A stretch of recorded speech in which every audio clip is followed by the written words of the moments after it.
Hi, Kari. Hey, Christa. Good morning, everybody. It's Christa Madrid with Café con Christa, and I am visiting Kari Abt today.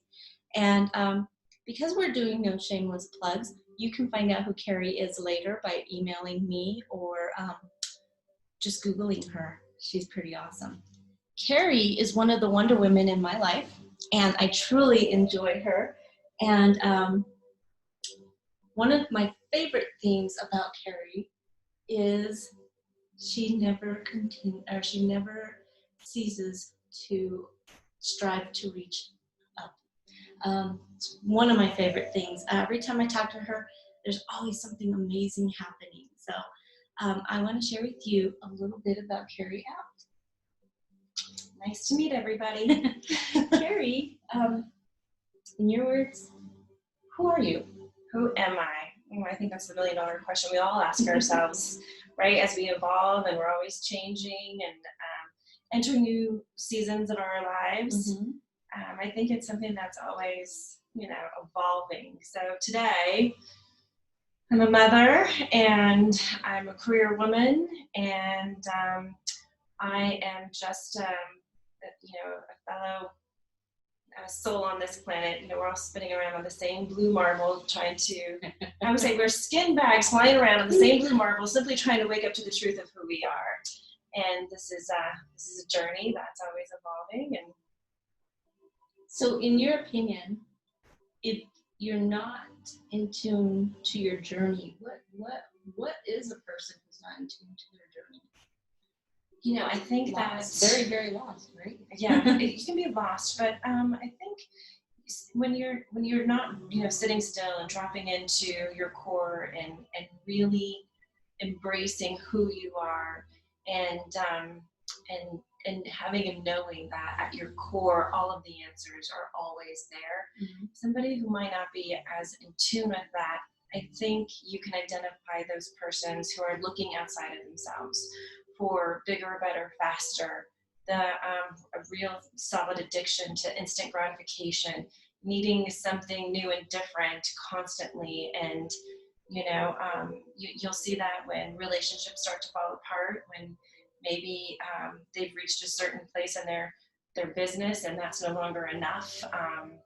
I think that's probably what that would look like. I call that the microwave society. Yeah. Because now, my kids might think I'm microwave because when I ask for something, I want it now. Because they move at such a glacial pace. Come on, today, come on. Yeah. Today, I have 3 kids. I completely respect that. But in general, I call that the microwave society. Mm-hmm. The next question is, what hurdles or significant hurdle have you had to go through to get where you are today? Oh, yes. I think how apropos, right? And that goes right into simply waking up to my own personal magnificence. And that sounds like such a bold thing to say, but we are all magnificent, right? But we have to understand in what way we are magnificent. And so, we have trash talk between our ears. The most negative things that we'll ever hear in our lives just comes from ourselves. And you have to, we're smarter than we give ourselves credit for. Mm-hmm. We're more capable than we give ourselves credit for. And so I think some of the hurdles for me was just to embrace the fact that I am not going to, things are happening for me, not to me, right? Right. And that I'm not going to fail if I simply just sit still and listen to that inner voice, and you follow your gut instinct, and you follow your heart, because the mind will talk us right into and right out of things. So, one of my hurdles in life is I'm very type A personality, very studious. You got to follow a chronological order of things, and, it might have looked like, graduate from high school, go to college, get a good GPA, land a great job, find a great, better half, build a beautiful family, save, plan for retirement, all these things that we want to do in chronological order. Well, in my world, when all of that blows up, right, the super type A, studious individual, and all of that goes, then you do things messy. Then you kind of wake up and you go, you know what, life is not this, right? Right. I always say, anyone that you meet and you feel like their path has just been this blissful journey up, towards the top, is not from this planet. That is not normal. That's not what this journey is all about. It is messy. It is up and down, and it's forwards and backwards. And a mentor of mine recently pointed out, and it's been said before, I mean, it's not original to him, but you're either going into a storm, in a storm, or coming out of a storm. Mm-hmm. And I think that when we just say, I'm okay with that, there's only one guarantee in life, that's change. When you find okayness in that, then things start to really blossom for you. Right. And so I think that was one of my hurdles, is just being a driver, wanting it right now, and trying to do things a certain way in a very rigid, order of things, and then letting go and realizing that there's a natural flow and order to things. And it doesn't always go according to textbook. No. Whoever said this stuff is textbook should be slapped. Somebody should slap the shit out of them. And that's just how I agree. I'm going to change that just a little bit so they can see us. So another thing is, what does the world look like through your eyes? Well, it's an interesting world that we live in right now. Right now is interesting. But when has it not been interesting? Mm-hmm. I would agree with that. So I'm going to go out on a limb here a little bit. And don't be afraid, because this is about Kari. This is not about what people think. This is about you, because I'm very interested in what you think. And there's no judgment here. I think that this is a loaded question, and we simply don't have enough hours today to get into it. And I'll do my best to sort of paraphrase how I feel about the world today. And I feel that the world is just a big classroom. It's just a big playground. And again, back to what I said earlier, we're just all a bunch of skin bags flying around on the same blue marble, trying to simply wake up to the truth of who we are. And eventually we will all acknowledge that we're love, and it comes down to love. And I believe that the world is a classroom about love. And how do you define that, right? It's not about the romantic, mushy stuff, but like true love. I mean, there's so many things wrapped up into that, like grace and forgiveness and being compassionate and kind and respecting ourselves, right? Giving ourselves forgiveness. And it's not forgiveness of the event or the thing or that something outside of us. It's about forgiving ourselves for the way we may feel, like, when we're not good enough, not lovable, or, any of those self-trash talk things that we do. So, and then giving ourselves the grace to say, okay, but I'm learning, I'm waking up to a higher consciousness, I'm evolving, I am love.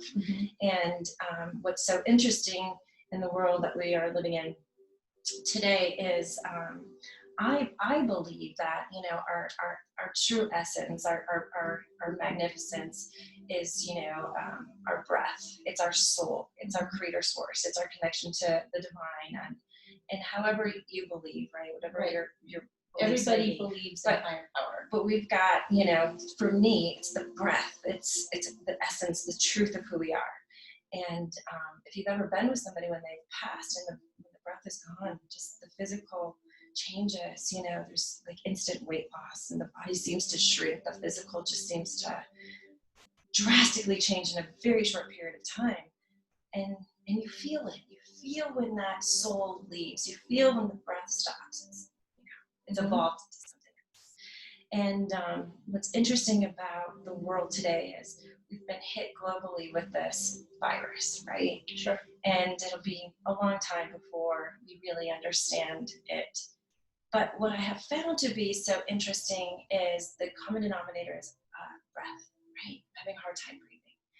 And I thought to myself, this might be a universal thing that's happening, where it's saying, wake up, planet, wake up, souls, wake up to the truth of who you are. Focus on your essence, on your truth. And it was trying to remind us to breathe, right? To pay attention to the breath and really drop in and not be external for the truth. It's all here. It's all inside of us. That's where love is. And then here, locally in our country, we've had a lot of social injustice, right? We've got big things happening. But what was really moving to me is when I saw the signs of I can't breathe. And I put the connection to that message And I thought to myself, it's reminding us again the truth of who we are. And for me, I wonder, the world, what I think of it today is if we all paused, if we all sat next to one another, and even if we gathered somewhere and just were still, and we just, without words, without big audacious actions, right? What if we just looked each other in the eyes and simply sent a vibration of love? And what if we took responsibility, personal responsibility to exemplify what that looks like to be peaceful, to be loved, to be forgiving, to be in grace, to be kind for ourselves, and then model that for each other? How would that shift things? It would be amazing. It would be amazing because people would find inner peace. And a lot of us don't have that inner peace right now. Therefore, we're battling. And I say we because I know some people, and me, I have my personal struggles too. But we would be battling with the external world. And, for not everybody we know and love is going to be open to being still. They're not going to be open to understanding what is going on between the ears. Yeah. And we can't force them to be. This is a hard lesson I've learned this year. Is somebody extremely close to me, and is going through that, and I don't know how that person is experiencing life at the moment because it's been several months. However, it's not mine to teach or to force upon that person. And for the role I play in that person's life, I felt like it was supposed to be my responsibility. But although the situation still hurts, I have found peace in releasing. I just created this post the other day, and I've heard it over and over and over, but I put a picture to it. And I searched high and low for this picture. It was 3 doves. I specifically searched for 3 doves. I didn't crop it or anything. I found it. And it says release the doves, the could-haves, the should-haves, the would-haves, and just be. Yes, yes. On that note, one of my favorite mantras, personal mantras, is stop cheating on what is with what could have been, should have been. Mm-hmm. Be present. Yeah. This is here. Yeah. Be present. Deal this, and we all have our own journey, right? Mm-hmm. We show up as characters in each other's lives. Yes. You cannot have expansion without contraction. Mm-hmm. Mm-hmm. And we're here to play a role in each other's lives and to stand in our, character, so to speak. Yes. And, you can't win them all. There's always a phrase. So I'm sure that I've crossed paths with someone who, maybe I've caused contraction for some friction, but perhaps they've expanded because of experience. And then on the flip side, I'm sure I've crossed paths with someone that maybe I've left a positive impact. Mm-hmm. And that's all of it, all of our responsibility. More than you know. So you said earlier, we are love. And we are, as people, we are love. We are a direct reflection of our higher being. And when we give birth to our children, they are love. But what do we have to do to give birth? We don't just go to the hospital and have our little baby and come home. Oh no, we're growing. Our bodies are changing. We're hormonal. Yes. But when it's time, it's labor. Sometimes we need help and sometimes we don't. But that labor, and then we're crazy enough to do it again. What the heck is the matter with us? That labor is, it's necessary to find and have love. So it will never be easy. And sometimes we have to cry to shed the poison or the toxins that are within our bodies and between our ears and whatever, just to find that love. Yeah, sometimes I'm with someone, I might be having a conversation, and tears will start to flow. And I've heard this a lot this year, right? A lot of strong people trying to stay strong, whether they've had, hard times, job loss, or just hard times with family or illness. We're getting handed everything to us right now, right? And I'll be in a very meaningful conversation with someone, and they'll start to cry. Mm-hmm. And I'm thinking of someone just super dear to me. She's like, I'm really strong. I don't cry. I don't understand where these tears are coming from. Why am I crying? I said, it's okay. It's cleansing. This is a good thing. And sometimes what we label as, some sadness or, this is a horrible thing. How could anybody survive this? Or, if there is a higher power, why would this happen to this child? Why is this happening to me? It's medicine. That's truly the medicine. Mm-hmm. Oh, it's so hard to say that, but there's medicine in all of it. Yes. And the pain is part of the love. Mm-hmm. Yeah, it's necessary. Otherwise, will we truly recognize it? And could we truly embrace it? And could we truly protect it? Yeah. It's unfortunate, but necessary. Otherwise, we would not be the strong people who we are today. Yeah. And I think everybody has a strength. Yeah. Everybody does. It might not equal what your strength is or what my strength is or somebody back at the office what their strength is, but my strength doesn't equal yours or theirs or whatever. We all have our talents, which is why I feel like we were meant to be community also, to feed off of each other's strengths, to complement each other, yes. To lift each other up. We talk about, or we see, not talk about, but we see in the world before COVID hit, because COVID, although it's a horrible thing, has, I feel, created some very beautiful things. People got to know their families. People got to know their kids. Kids got to know their parents.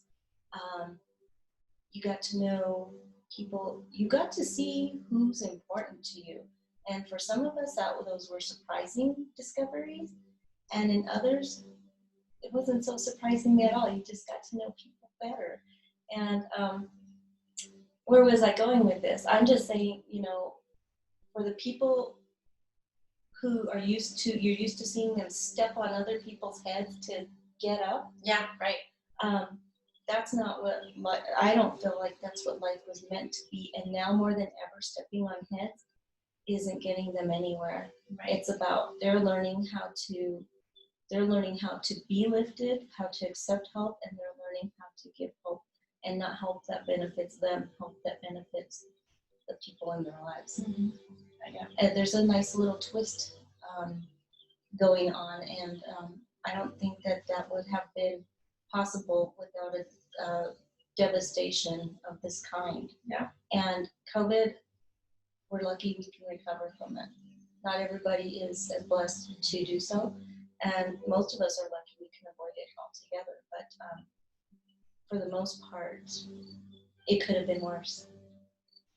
We always say that about everything in our lives too, right? Even families and individuals who experience the biggest travesty, right? Mm-hmm. At some point they say, it could have been worse.